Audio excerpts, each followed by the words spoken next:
আসসালামু আলাইকুম প্রিয় দর্শক, আপনাদের স্বাগত জানাচ্ছি আমাদের বিশেষ আলোচনায়। আজ আমরা কথা বলবো বাংলাদেশ এবং পাকিস্তানের বন্ধুত্ব ও সহযোগিতা নিয়ে। সম্প্রতি হাই কমিশনার ইমরান হায়দার সৌজন্য সাক্ষাৎ করেন মাননীয় AKM শামসুল ইসলাম বাংলাদেশের প্রধানমন্ত্রী বরাবর প্রতিরক্ষা উপদেষ্টার সঙ্গে এবং তাকে দায়িত্ব গ্রহণের জন্য অভিনন্দন জানান।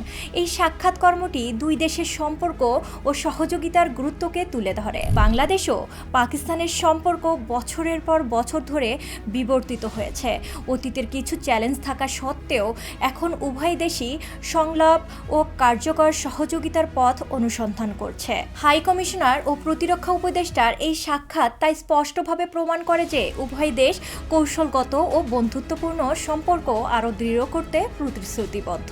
আলোচনার মূল বিষয় ছিল প্রতিরক্ষা সহযোগিতা সম্প্রসারণ। উভয় পক্ষ নতুন ক্ষেত্র অন্বেষণ করার বিষয়ে একমত হয়েছে, যেখানে তারা পারস্পরিকভাবে উপকৃত হতে পারে।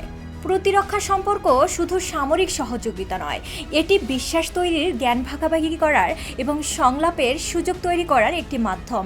বিশেষজ্ঞরা মনে করেন এ ধরনের সহযোগিতা অঞ্চলের স্থিতিশীলতা বাড়াতে এবং যৌথ প্রশিক্ষণ, প্রযুক্তি বিনিময় ও কৌশলগত পরিকল্পনার পথ খুলে দেবে। প্রতিরক্ষা ছাড়াও মূল বিষয় হলো বাংলাদেশ পাকিস্তান বন্ধুত্ব।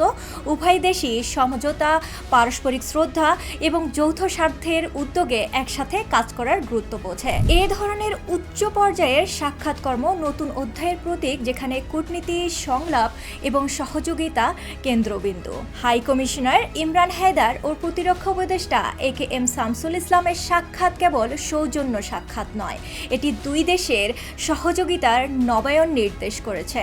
প্রতিরক্ষা চুক্তি শক্তিশালী করা থেকে শুরু করে বন্ধুত্বের নতুন দিগন্ত তৈরি করা।